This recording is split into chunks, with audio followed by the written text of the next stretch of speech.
Hey, check this out. Come here. So when you're playing the Aeolian scale, there's lots of different ways we could play these things. We could play them as box shapes, like I just did, or we can play them as 3-note per string shapes, like I showed you a couple lessons ago. Or you can play them all up and down, 1 string, 2 strings, 3 strings. Like for instance, on 2 strings, you could play like this. And then we can lock that in, and then we're playing some of the same notes, we're repeating some of the same notes, but we're still playing along the same scale.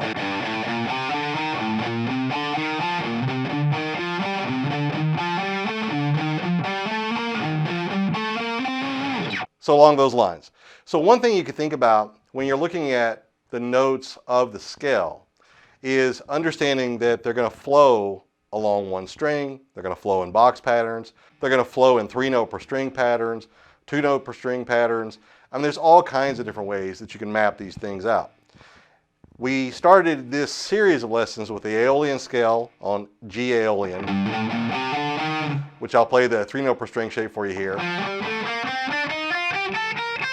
And then we moved on the 6th string to the 5th fret, and we played the Locrian scale.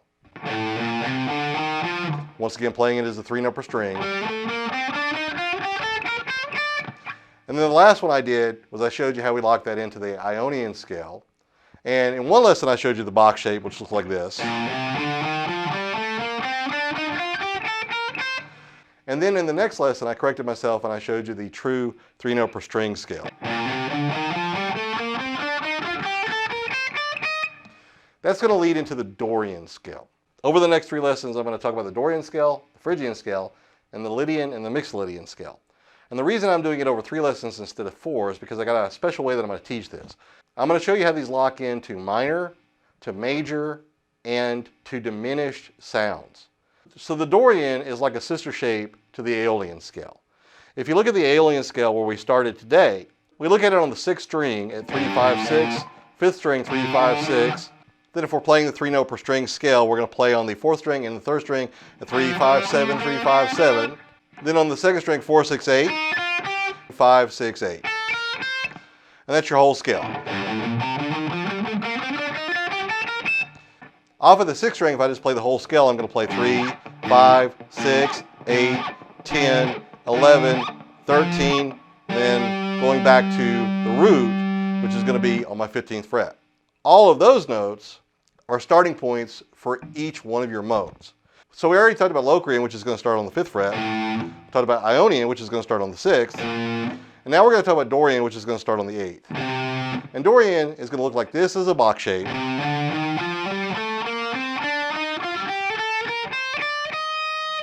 Or we're playing on the 6th string at 8, 10, 11, on the 5th string at 8, 10, on the 4th and the 3rd strings at 7, 8, 10, 7, 8, 10.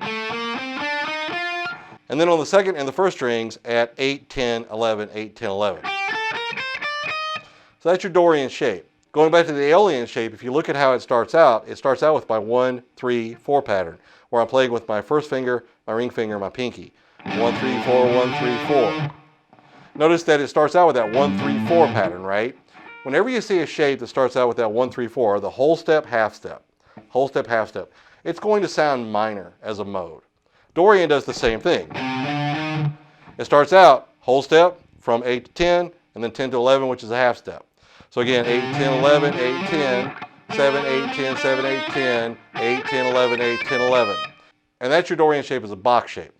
As the 3-note per string shape, it still starts out with that whole step, half step, which gives you an indication that it is a minor scale. But then after we play the 6th string, 8, 10, 11, but then we're going to play on the 5th, 4th, and 3rd strings at 8, 10, 12, 8, 10, 12, 8, 10, 12.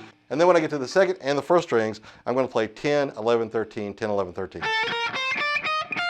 So the whole shape's going to sound like this.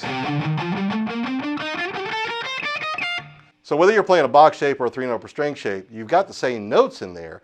It's just a matter of your finger placement being in a different spot. The Aeolian scale is a minor sounding shape. The Dorian scale is a minor sounding shape. I'm going to put on a backing track that has some neutral sounding chords, and on the 8th fret of the 6th string, I'm going to play the Aeolian shape, which sounds like this.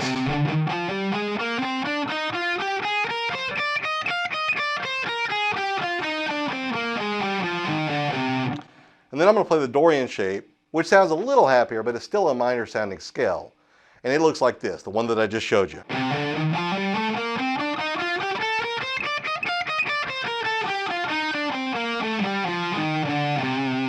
So since these are both minor, I'm going to go ahead and put on a backing track that has minor chords in it. And to make it neutral, we'll just use power chords, the first and the fifth. So this is C, by the way, so we're going to play C to F to an A sharp or a B flat to a D sharp or an E flat. Nice little simple grouping of power chords here. If I'm looking at the Aeolian scale and I'm thinking about it as a minor shape, I'm playing the first, I'm playing the fourth, then I'm playing the seventh, then I'm playing the third. Okay? And I can put that Aeolian shape over the top of it pretty easily. But I'm also going to put Dorian over the top of it as well. So once again, I'm going to create this backing track.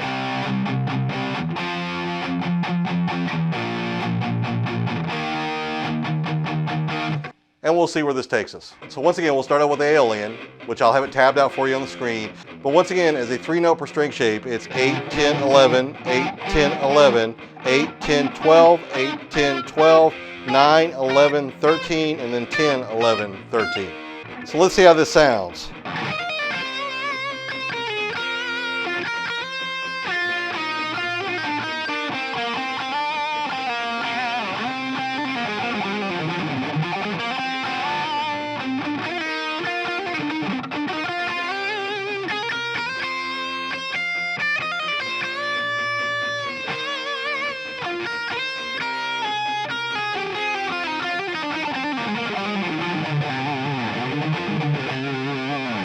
All right, so I think that sounded pretty good.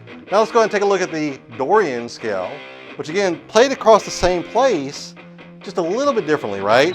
So this time we're going to play 8, 10, 11. And we're going to play 8, 10, 12 on the 5th, 8, 10, 12 on the 4th, and 8, 10, 12 on the 3rd.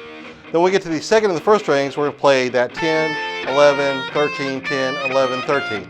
A little bit different, but it's still got that minor sound. So let's see how this sounds over the backing track. Okay, here we go.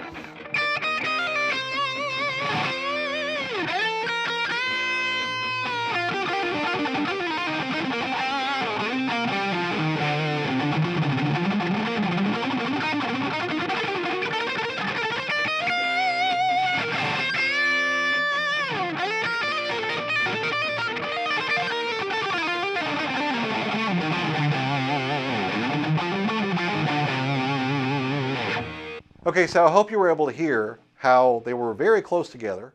There's a slight difference, but they're almost indistinguishable from each other when you're playing solos, especially when you're shredding, right?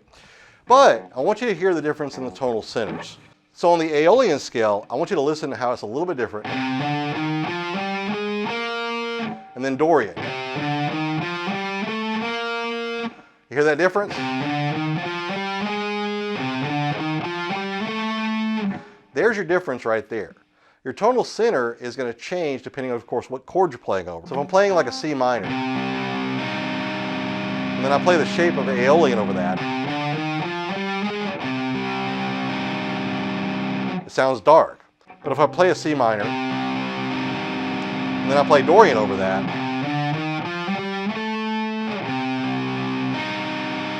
it sounds a little less dark. It sounds a little more ominous to me.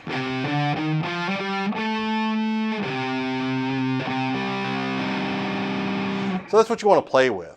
And you can go ahead and take those two shapes, like the Aeolian scale, and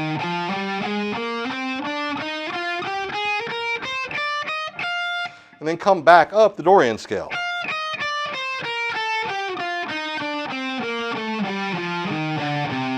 So once again, we're going up the Aeolian scale. We're playing 8, 10, 11, 8, 10, 11, 8, 10, 12, 8, 10, 12, 9, 11, 13, 10, 11, 13. Going back, we're going to play that 13, 11, 10. But going back, since we're playing Dorian, we're also going to play 13, 11, 10. You hear that note is a little jarring because it's not in the Aeolian scale and it's just a little bit different, right? And then on the 3rd string, we're going to play the 12, 10, 8. 12, 10, 8 on the 4th string, 12, 10, 8 on the 5th string, and then 11, 10, 8 to end it out on the 6th string. So just going up,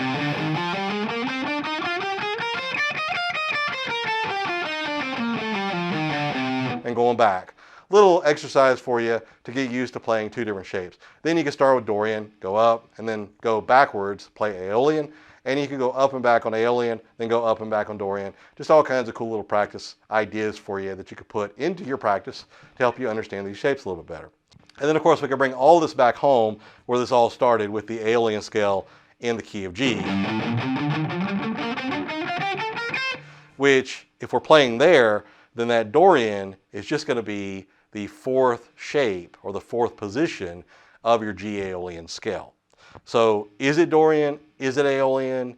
What is it? It's going to depend on quite a few things, like how are you playing it, what chords you're playing it over, how often you're coming back to that tonal center, which is going to make it sound more Dorian versus Aeolian versus something else that you might be playing.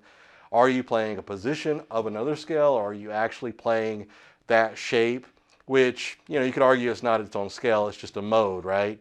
But either way, you're playing that position, and is it related to another position that you're playing, or is it actually something that you're focusing on?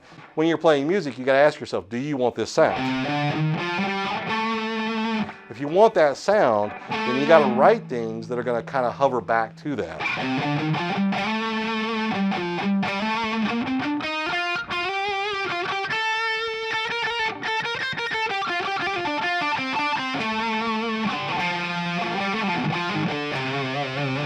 And then all of a sudden, it's no longer just a minor pattern. It's no longer just Aeolian or whatever. It's something else. It's something else entirely. So as always, I hope you enjoyed this lesson. Let me know in the comments what you liked, what you didn't like. I'd love to hear your feedback. And also let me know in the comments, what kind of music do you like playing most?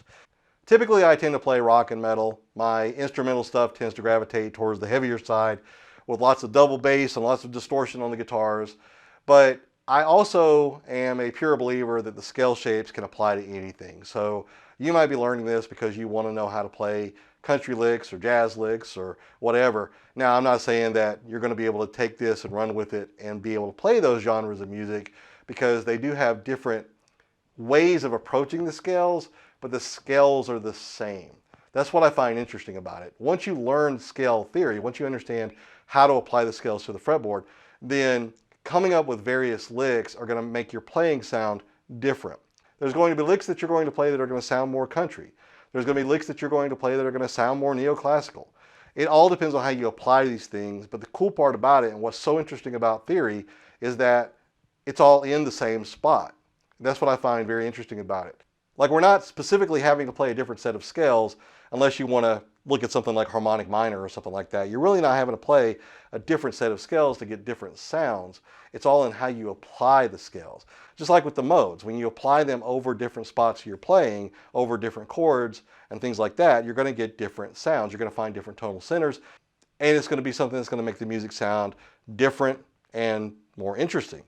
So what I want you to do is just explore with these things, because think about how many songs are out there that are played with the same 4 chords, but they've got different melodies. I mean, it's almost endless.